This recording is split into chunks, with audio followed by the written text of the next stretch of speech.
जय गुरुदेव। और दोस्तों, मेरे चैनल सिद्ध सावर मंत्र में आपका एक बार फिर से हार्दिक स्वागत है। और देखिए, आज की वीडियो में मैं आपके लिए जो बताने वाला हूँ वो एक स्वयं सिद्ध शक्तिशाली सावर मंत्र है आसन बांधने का। अब चाहे आप कहीं पर भी बैठे हों, और ज़्यादातर व्यक्ति जो शमशान घाट में साधना करते हैं, चाहे शमशान में साधना करे या कहीं पर भी साधना करे, और अक्सर शमशान में जो साधना करते हैं वहाँ पर ज़रूरी होता है कि आप सुरक्षा घेरा बना करके साधना करें और आसन बांध करके ही साधना करें। और चाहे कोई सी भी साधना करो, आप शमशान में कोई सी भी साधना करो, चाहे शमशान जगाने की साधना हो, चाहे बैताल की साधना हो, चाहे भैरव की साधना हो, चाहे काली की साधना हो, कोई भी साधना हो, जो भी साधना आप शमशान में करते हैं उन सभी में आप इस मंत्र का इस्तेमाल कर सकते हैं। और ये मंत्र इतना पावरफुल है कि अगर आपने एक घेरा बना लिया इसका, तो उस घेरे के अंदर किसी भी प्रकार की शक्ति प्रवेश कर ही नहीं पाएगी। और आप निसंकोच होकर के, बिल्कुल निडर होकर के साधना करो बैठ करके, क्योंकि ये जो सावर मंत्र है ये स्वयं सिद्ध सावर मंत्र है और इस सावर मंत्र की साधना करने की आवश्यकता नहीं है। अब वो क्रिया कैसे करनी है वो क्रिया मैं आपको बताऊंगा। एक बहुत ही अद्भुत क्रिया है, ठीक है। और इस क्रिया को बताने से पहले मैं एक बात आपको और बताना चाहता हूँ कि देखिए, मैंने एक वीडियो डाली थी कि पूजा पाठ और साधना कर जो व्यक्ति करते हैं वो अक्सर दुखी क्यों रहते हैं। तो उस वीडियो पर बहुत से लोगों के कमेंट आए हैं और कुछ लोग कहते हैं कि जी ये तो 40,000 साल पहले हम लोग मूर्ख थे। तो मैं ये कहना चाहता हूँ कि आज ही कौन से तुम अक्लमंद हो गए हो, आज भी मूर्ख ही हो।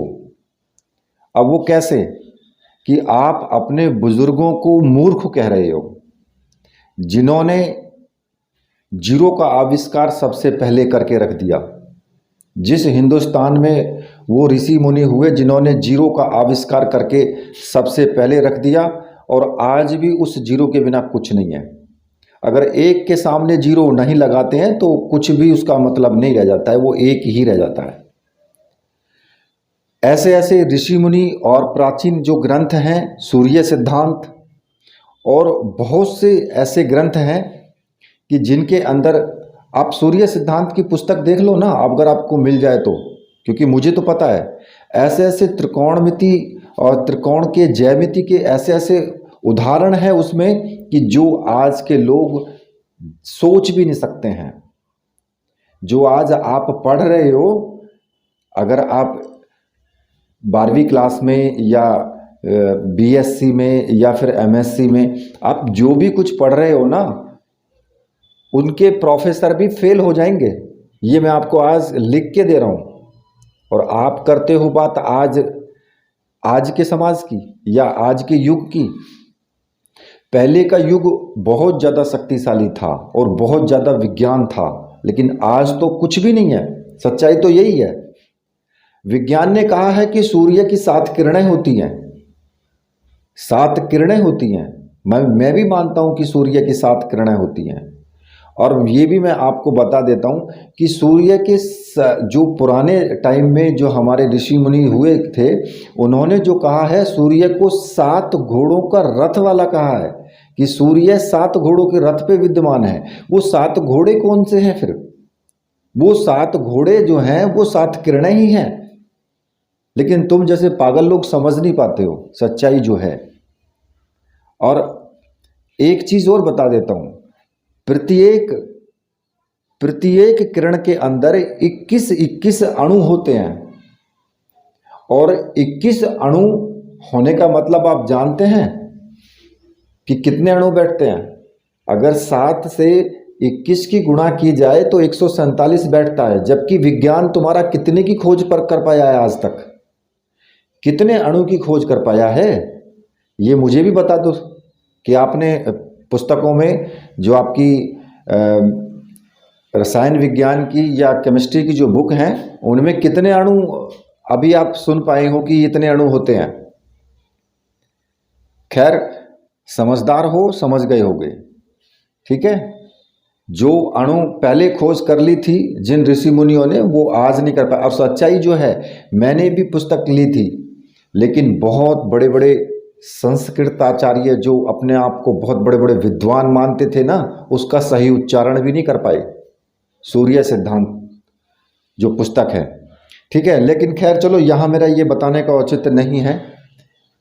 कुछ लोगों ने कमेंट किया तो मुझे थोड़ा सा बोलना पड़ा, और कुछ लोग तो बोलते हैं कि सब अपने कर्मों का फल होता है, या जो सच्चे मन से भक्ति करता है वो कभी दुखी नहीं रहता। वो बात अलग है कि आपने कभी पूर्व जन्म में कोई पाप नहीं किया होगा तो आप सुखी हैं, वरना जिन लोगों ने किया है तो दुख तो भोगने ही भोगने हैं, कर्मों का फल तो भोगना ही भोगना है। गीता में साफ लिखा है, जैसा कर्म करोगे वैसा फल मिलेगा, इस जन्म में नहीं तो अगले जन्म में मिलेगा। भले ही कितनी भी पूजा कर लो, पाप कर्म कटेगा नहीं, भोगना तो फिर भी पड़ेगा, ठीक है। लेकिन खैर चलो, यहाँ पर मेरा ये बताने का सवाल नहीं है, वो फिर कभी किसी वीडियो में मैं उत्तर दूंगा इन सब चीज़ों का। लेकिन अभी जो मैं आपको बता रहा हूँ, जो मंत्र है उस मंत्र को मुझे आपको बताना है और क्रिया को बताना है कि किस प्रकार से आप अगर शमशान में अगर साधना करते हैं तो किस प्रकार से आपको बांधना है अपना आसन। तो देखिए, आपको क्या करना है उसमें, सबसे पहले आपको एक लोहे की कील ले लेनी है। लोहे की कील लेनी है, और एक चीज़ का विचार आपको जरूर करना है कि आपके तन पर, आपके शरीर पर कोई कपड़ा नहीं होना चाहिए, सिर्फ एक लंगोट होना चाहिए। जब आप शमशान में साधना करते हैं तो वहाँ पर जब आप बैठेंगे तो आपके शरीर पर केवल एक लंगोट होना चाहिए, धोती नहीं होनी चाहिए पहरी हुई, या कोई भी वस्त्र उसके अलावा नहीं होना चाहिए। आपके गले में किसी भी प्रकार की कोई भी माला नहीं होनी चाहिए, ठीक है। और कोई भी आसन वहाँ पर नहीं होना चाहिए। जो लोग कहते हैं ना कि आसन बिछा करके शमशान घाट में बैठते हैं, तो वहाँ पर आसन की आवश्यकता नहीं है, वहाँ आसन की ज़रूरत है ही नहीं, तो इसलिए आसन भी आपका नहीं होना चाहिए बिल्कुल भी। एक लोहे की कील ले लें, और लोहे की कील ले करके उस कील को अपने चारों तरफ, यानी कि कम से कम 1 या 1.5 मीटर, अपने बैठने के स्थान से कम 1.5 मीटर की दूरी पर आपको गोल एक घेरा खींच लेना है। और जहां से आप स्टार्ट करेंगे घेरा खींचना, वहां से आपके बैठने की जो केंद्र बिंदु है वो कम से कम 1.5 मीटर होना चाहिए, मतलब कि 1.5 हाथ तो होना ही चाहिए, ठीक है।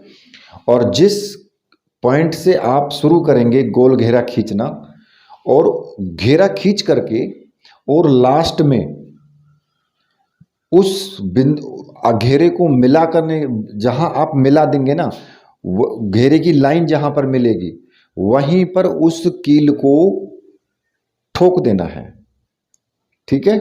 उस कील को ठीक अपने सामने ठोकना है, कि आपके मुख के सामने वो कील होनी चाहिए, ठोकी हुई जमीन में उसको ठोक देना है, ठीक है। अब जो मंत्र आपको जपना है वो मैं आपको बता देता हूं। तो देखिए, जो मंत्र आप जपेंगे वहां पर फिर तो वो कम से कम आपको 21 बार जपना है। ओम नमो बैताल, वीर बैताल, 52 भैरू, 64 योगिनी, रक्षा करे, पल बांधूं आकाश बांधूं, धरती 10 दृश बांधूं, जो कोई कान फूके तो अंजनी के पुत्र की दुहाई। देखिए, इस मंत्र में जो ये लिखा गया है ना कि जो कोई कान फूके, कान फूके का मतलब है कि जो कोई इसके अंदर घुसे इस घेरे के अंदर, जो मैंने रक्षा घेरा बनाया, अगर इसके अंदर कोई घुसता है तो उसको, लेकिन आपको कारण ही क्या बोलना है, ठीक है। ये जो मंत्र है, ये मंत्र वीर बेताल, 52 भैरव और 64 योगिनी एक साथ मिल करके पूरे शमशान के अंदर आपकी रक्षा करती हैं, ठीक है। और फिर भी अगर कोई उसके अंदर घुसने का प्रयास करेगा तो उसे अंजनी के पुत्र यानी कि हनुमान की दुहाई दी गई है। और फिर आप जानते ही हैं कि जहाँ वो खड़ा है बाबा बजरंगबली, अगर उसकी किसी ने आज्ञा का उल्लंघन किया तो फिर तो सर्वथा सर्वनाश निश्चित ही निश्चित है फिर उसका। तो कहने का मतलब सीधा सा है कि इस मंत्र को 21 बार पढ़ के जब आप उस कील को सामने अपने ज़मीन में ठोक देंगे तो आपको 21 बार मंत्र पढ़ना है और 21 बार ही अपने दाहिने पैर की जो एड़ी है, दाहिने पैर की एड़ी से कील को ठोकना है। मतलब कि एक बार आपको मंत्र पढ़ना है तो दाहिने पैर की एड़ी से कील को ठोक देना है, फिर दूसरी बार मंत्र पढ़ना है तो फिर ठोक देना है।